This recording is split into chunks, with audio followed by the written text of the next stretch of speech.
विकलांग पेंशन योजना। आपको पता है कि इस योजना में जब भी आप सत्यापन करवाने जाते हो तो आपको एक काफ़ी परेशानियों का सामना है वो करना पड़ता है। जैसा कि आप स्क्रीन पे देख सकते हो, जब भी आप पेंशन सत्यापन करवाने ई-मित्र धारक जाते या फिर ई-मित्र के पास जाते हो तो सबसे बड़ी समस्या है वो आपके सामने ये आती है। इसको लेकर क्या सॉल्यूशन है वो हमें करना चाहिए। ई-मित्र धारक भी इससे परेशान हो चुके हैं क्योंकि उन्हें इसका कोई भी सॉल्यूशन है वो कन्फर्म सॉल्यूशन नहीं मिल रहा है। लोग काफ़ी परेशान हो चुके हैं और कई लोग ऐसे हैं जिन्होंने अपना सत्यापन करवाना ही छोड़ दिया है क्योंकि बार बार ई-मित्र के चक्कर लगा के वो परेशान हो चुके हैं और सत्यापन के बिना उनकी जो पेंशन है वो अटकी पड़ी है। जब तक ये सत्यापन नहीं होंगे तब तक उनकी पेंशन है वो नहीं आने वाली है। तो इसके लिए हमें क्या करना चाहिए और क्या नहीं करना चाहिए और ये जो प्रॉब्लम है इसका क्या सॉल्यूशन है वो आने वाला है। तो दोस्तों, इसके बारे में सिंपल स्टेप आपको बताने वाला हूँ। अगर आप वो स्टेप फॉलो करते हो तो आपका जो सत्यापन है वो कंप्लीट हो जाएगा। हो सकता है कि आपको थोड़ा समय लगेगा, लेकिन आपका जो सत्यापन है वो 100% कंप्लीट हो जाएगा और आपका 100% सॉल्यूशन है वो मिल जाएगा। तो हेलो दोस्तों, मेरा नाम है नेमीचंद। आपका स्वागत है हमारे यूट्यूब चैनल में। अगर आप हमारे चैनल पर नए हो तो चैनल को सब्सक्राइब कर लीजिए और बेल आइकन को ऑन कर लीजिए। साथ ही में दोस्तों, अगर आपको हमसे किसी भी प्रकार की शिकायत है या फिर आपके मन में किसी भी प्रकार का डाउट है तो आप हमारे टेलीग्राम चैनल से जुड़ सकते हो या फिर आप हमारे व्हाट्सएप ग्रुप से भी जुड़ सकते हो। लिंक डिस्क्रिप्शन में, आप वहाँ से डायरेक्ट ज्वाइन है वो कर सकते हो। चलिए वीडियो शुरू करते हैं और सबसे पहले बात कर लेते हैं कि हमारे सामने क्या समस्या है वो आ रही है। दोस्तों, स्क्रीन पर आप देख सकते हो कि पेंशनरों की पेंशन विशेष योगदान है। जन आधार में पेंशनर विकलांग नहीं है अथवा विकलांगता का प्रतिशत 40% से कम है। अतः पहले आप पेंशनरों की पेंशन योजना अथवा विकलांगता में परिवर्तन कराएं, उसके बाद ही आपका जो सत्यापन है वो होगा। तो और अब इसका क्या सॉल्यूशन है वो हमें देखने को मिलने वाला है और इसके लिए हमें क्या करना चाहिए और क्या नहीं करना चाहिए।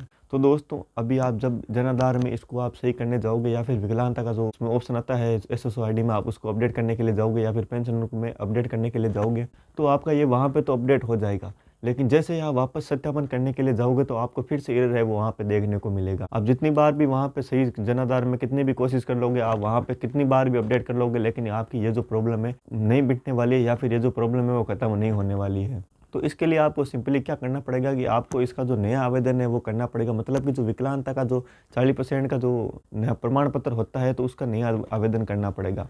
ये जो नए आवेदन उन्हीं के होंगे जिनके जो ऑफलाइन जो सर्टिफिकेट है वो बने हुए हैं, तो उनको भी वो जो सर्टिफिकेट है ना वो उन्हें ऑनलाइन बनवाना पड़ेगा। क्योंकि काफ़ी पुराने समय में जिनके विकलांगता के जो सर्टिफिकेट बने हुए हैं तो वो उनके सारे के सारे ऑफलाइन बने हुए हैं, मतलब कि ऑफलाइन बने हुए हैं और वो ऑनलाइन नहीं किए गए हैं, जिसकी वजह से आप सभी को ये जो प्रॉब्लम है वो देखने को मिल रही है।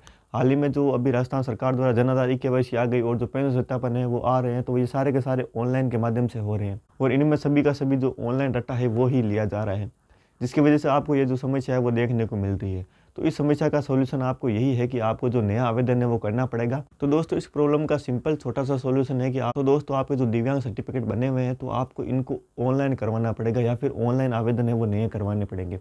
ई-मित्र धारक आपका सिंपली नॉर्मली आपका नए आवेदन करवा देंगे, जिससे कि आपका जो जल्दी से जल्दी जो विकलांगता का सर्टिफिकेट है वो जल्दी जल्दी आ जाएगा। हो सकता है कि आपको कलेक्टर के पास में या फिर किसी दूसरे अधिकारी के पास में जाना पड़ सकता है, तो आप वहाँ पे चले जाए और आपका जल्दी जो ऑनलाइन प्रमाण पत्र है या फिर जो दिव्यांग प्रमाण पत्र है वो जल्दी आ जाएगा, जिससे कि आपका सत्यापन भी हो जाएगा और आपकी पेंशन है वो भी फिर से चालू हो जाएगी। अब इसमें आपको ऑनलाइन जो प्रमाण पत्र है वो बनवाना अनिवार्य रहेगा। अगर आपके ऑफलाइन बने हुए हैं पहले से तो उसको आपको ऑनलाइन करवाना ज़रूरी है। अगर आप ऑनलाइन नहीं करवाते हो तो आपकी पेंशन है वो नहीं आएगी, क्योंकि पेंशन सत्यापन ही नहीं होगा तो आपकी पेंशन है वो नहीं आने वाली है। उसी की वजह से आपकी जो पेंशन है जितनी भी है वो अटकी पड़ी रहेगी। तो इसके लिए दोस्तों, आपके जो दिव्यांग जो प्रमाण पत्र या फिर विकलांगता प्रमाण पत्र जो बने हुए हैं ऑफलाइन बने हुए हैं तो आपको इनको ऑनलाइन बनवाना पड़ेगा। अगर आप ऑनलाइन नहीं बनवाते हो तो आपको आगे ही ऐसी समस्या है वो देखने को मिलेगी। अगर आप कैसे भी करके आपका जो ई-मित्र धारक है किसी दूसरे तरीके से या फिर किसी अन्य सोल्यूशन से आपका ये करवा देता है सत्यापन एक बार, तो आगे आपको फिर से ये प्रॉब्लम है वो देखने को मिल जाएगी। अगर आप जन आधार में ई-KYC करवा के इसको बार बार सही करने की कोशिश करोगे तो आपका ये जो एरर आ रहा है वो फिर से आता ही रहेगा, यह खत्म नहीं होगा। जब तक आप जो इसके ऑनलाइन आवेदन है वो नहीं करते हो, जो ऑनलाइन सर्टिफिकेट है वो नहीं बनवाते हो, तब तक आपका इसका कोई भी सॉल्यूशन है वो नहीं आने वाला। इसके लिए आपको जल्दी से जल्दी इसका जो नया आवेदन है वो करवाना चाहिए और जल्दी से जल्दी इसका जो ऑनलाइन प्रमाण पत्र मिलता है तो आप उसको जल्दी से जल्दी बनवा लीजिए, ताकि आपको भी आगे कोई भी प्रॉब्लम है वो देखने को नहीं मिले। दोस्तों, अगर आपको हमारी इन्फॉर्मेशन अच्छी लगी हो तो चैनल को सब्सक्राइब कर लीजिए और बेल आइकन को ऑन कर लीजिए। मिलते हैं आपको नेक्स्ट वीडियो में एक नई अपडेट के साथ में, तब तक के लिए अलविदा दोस्तों।